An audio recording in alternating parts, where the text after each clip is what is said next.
मैं रमेश कुमार यादव, सहायक अध्यापक कृषि विज्ञान, श्री विश्वनाथ इंटर कॉलेज कलांश सुल्तानपुर। प्यारे बच्चों, अभी तक हम आपको कृषि विज्ञान कक्षा 6 पाठ 1 जो अगले वीडियो में हम समाप्त कर चुके हैं।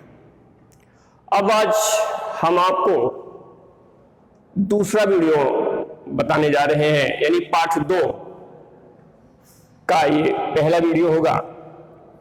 पार्ट 2 हमारा है भू परिष्करण, यानी हम अपनी मृदाओं को कृषि योग्य बनाने के लिए, उसमें से फसल लेने के लिए जो जो भी कृषि कार्य करते हैं उसे हम भू परिष्करण कहते हैं।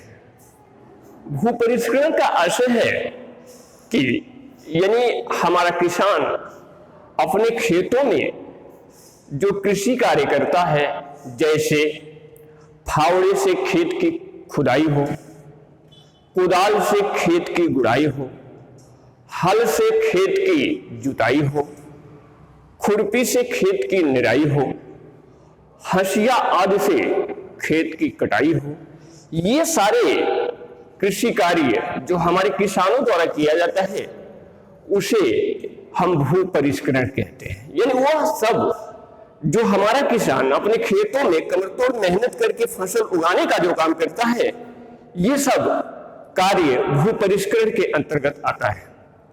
कृषि वैज्ञानिक बेयर के अनुसार भू परिष्करण की जो परिभाषा दी गई है वह बहुत ही शॉर्टकट में आपको बताई गई है कि वास्तव में भू परिष्करण है क्या।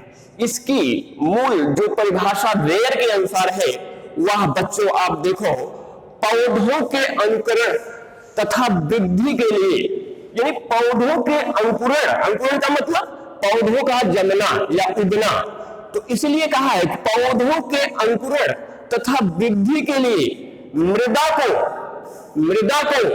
उचित अवस्था प्रदान करने को भू परिष्करण कहते हैं।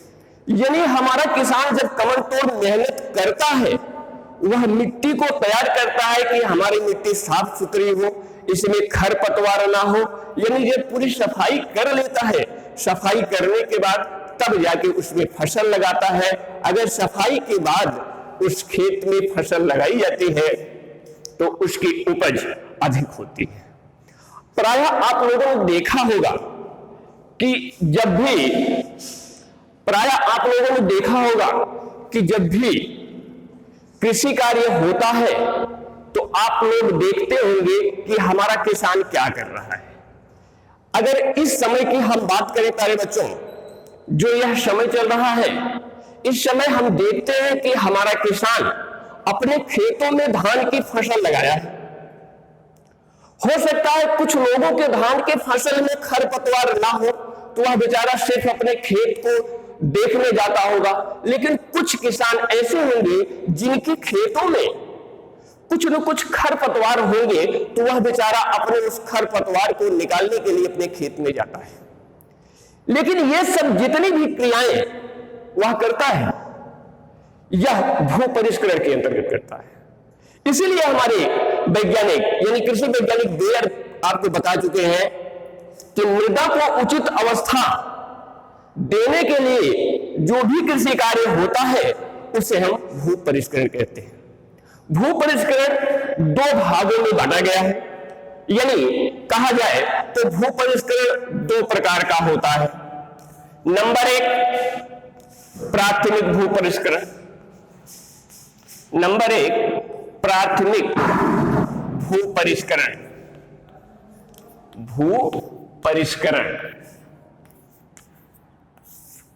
प्यारे बच्चों, यानी प्राथमिक भू परिष्करण, यानी यह वो भू परिष्करण है जिसमें हमारा किसान फसल बोने से पहले खेत में जितना भी कृषि कार्य करता है उसे हम प्राथमिक भू परिष्करण कहते हैं।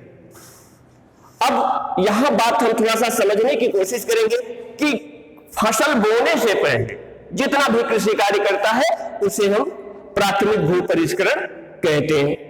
जैसे आज धान की फसल किसान लगाया है।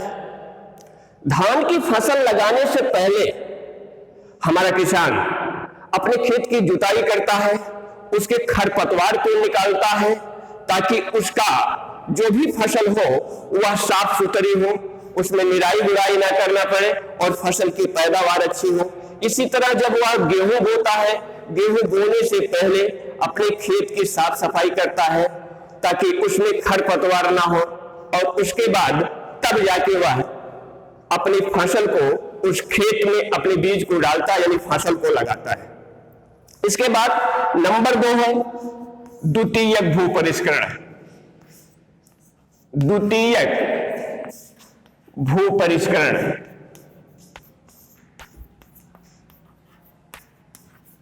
ये दूसरा नंबर है।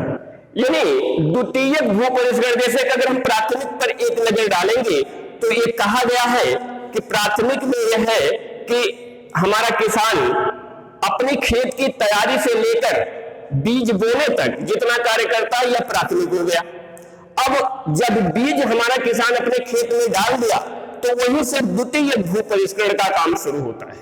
द्वितीयक भू परिष्करण में हमारा किसान अपनी फसल की निराई गुड़ाई, अपने फसल में उर्वरक का डालना, खेत की सिंचाई करना, फसल की कटाई करना तथा फसल से अनाज और उसके पुआल या भूसे को अलग करना इत्यादि जितने भी कृषि कार्य वह करता है, ये आपका द्वितीय भू परिष्करण। यानी हमारा किसान द्वितीय भू परिष्करण के अंतर्गत अपनी पकी पकाई फसल से अनाज तक काम करता है, इसे हम द्वितीय भू परिष्करण कहते हैं।